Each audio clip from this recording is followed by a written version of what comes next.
ಒಂದು ದೇಶದ ದೊರೆ ರಾಜ್ಯಭಾರ ಸಮೃದ್ಧವಾಗಿ ಆಡಳಿತ ಮಾಡ್ತಾ ಇರ್ತಾರೆ. ಹಿಂಗೆ ಆ ದೇಶದ ಮೇಲೆ ದಂಡೆತ್ತಿ ಬಂದಂಥ ದರೋಡೆಕೋರರು ಆ ರಾಜ್ಯವನ್ನು ಲೂಟಿ ಮಾಡ್ತಾರೆ. ದೊರೆ ಚಿಂತಾಕ್ರಾಂತ ಆಗ್ತಾನೆ. ಈಗ ನನ್ನ ದೇಶದ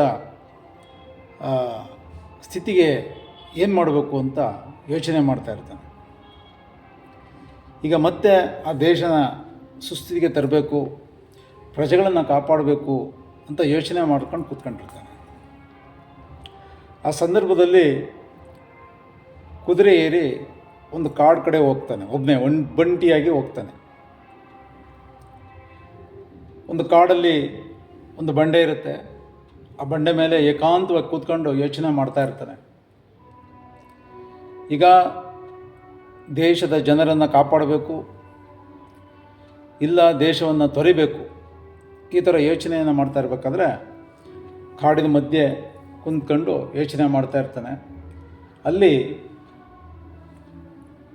ಕಾಡಿನ ಮಧ್ಯದಲ್ಲಿ ಪಟರು ಅಂತ ಕರಿತೀವಿ.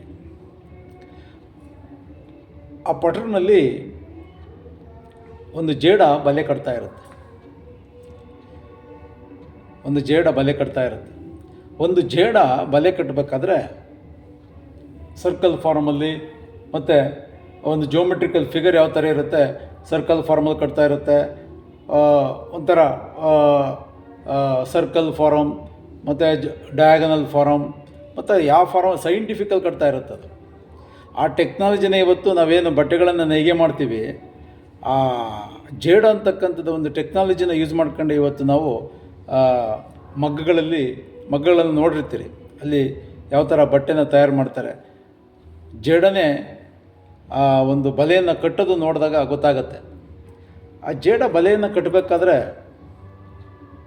ಒಂದು ರೌಂಡ್ ಬರಬೇಕಾದ್ರೆ ಒಂದು ರೌಂಡ್ಗೆ ಅದು ಸುಮಾರು ಸಲ ಒಂದು 8 ಸಲ ಕೆಳಗಡೆ ಬೀಳೋದು ಹೇಳೋದು. ಬಟ್ ಯಾವುದೇ ಕಾರಣಕ್ಕೂ ತನ್ನ ಬಲೆಯನ್ನು ಕಟ್ಟೋದನ್ನು ಬಿಡ್ತಾ ಇರಲದು. ಆ ಜೇಡದ ಒಂದು ಸ್ಪೆಷಾಲಿಟಿ ಏನು ಅಂದರೆ, ನಮಗೆ ಅದಕ್ಕೆ 4 ಪೇರ್ಸ್ ಕಣ್ಣಿರುತ್ತೆ. ನಮಗೆ ಇಲ್ಲಿ ಕಣ್ಣು ಉಬ್ಬಿರುತ್ತೆ, ಕಣ್ಣು ಒಳಗಡೆ ಗುಡ್ಡೆ ಇರುತ್ತೆ ನೋಡಿ. ಅದಕ್ಕೆ ಗುಡ್ಡೆ ಇರಲ್ಲ, ಅದು ಶೇಕ್ ಮಾಡೋದು. ನಾವು ಕಣ್ಣು ಈ ಥರ ಆ ಗುಡ್ಡೆನ ಈ ಥರ ಹತ್ತ ನೋಡ್ತೀವಲ್ವ, ಅದನ್ನು ನೋಡಿದಾಗ ಭಯ ಆಗುತ್ತೆ. ಆ್ಯಕ್ಚುಲಿ ಜೇಡದ ಕಣ್ಣನ್ನು ನೋಡಿ ಭಯ ಆಗುತ್ತೆ. ಒಂದೇ ಕಡೆ ಇರುತ್ತೆ. ಆ ಗುಬ್ಬು ಯಾವುದೇ ಕಾರಣಕ್ಕೂ ಇರುತ್ತಲ್ಲ, ಗುಡ್ಡೆ ಯಾವುದೇ ಕಾರಣಕ್ಕೂ ಅದು ಶೇಕ್ ಆಗಲ್ಲ, ನೇರವಾಗಿರುತ್ತೆ.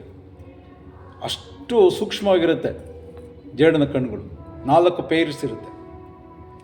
ಅದು ಒಂದು ರೌಂಡ್ ಬರಬೇಕಾದ್ರೇ ಅದು ಒಂದು 10 ಟೈಮ್ಸ್ ಬೀಳುತ್ತೆ ನೋಡಿ. ಅದರ ಜ್ಞಾನ ನೋಡಿ. ಯಾವುದೇ ಕಾರಣಕ್ಕೂ ಅದು ಮತ್ತೆ ರೌಂಡ್ ಹಾಕೋದನ್ನು ಬಿಡೋದಿಲ್ಲ. ಇಡೀ ಆ ಬಲೆನ ಕಟ್ಟಬೇಕಾದ್ರೆ ಸುಮಾರು ಒಂದು 1000 ಟೈಮ್ಸ್ ಬೀಳುತ್ತೆ, 1000 ಟೈಮ್ಸ್ ಎದ್ದೇಳುತ್ತೆ.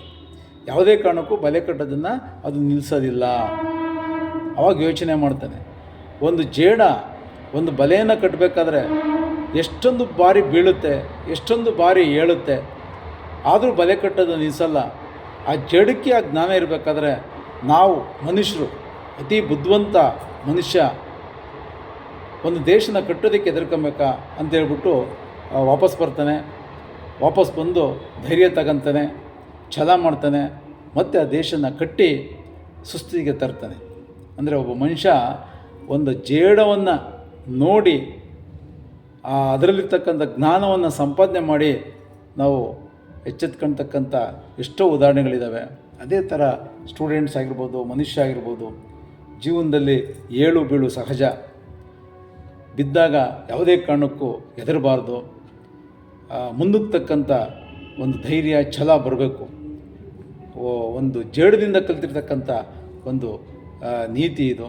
ಪ್ರತಿಯೊಬ್ಬರೂ ಸಹ ಬಿದ್ದಾಗ ಎದೆಗುಂದದೆ ಮುನ್ನುಗ್ಗಿ ಅಂತ ಹೇಳೋಕ್ಕೋಸ್ಕರ ನಾನಿದು ಒಂದು ಜೇಡನ ಕಥೆಯನ್ನು ತೊಗೊಂಡೆ. ಓಕೆ, ವಂದನೆಗಳು.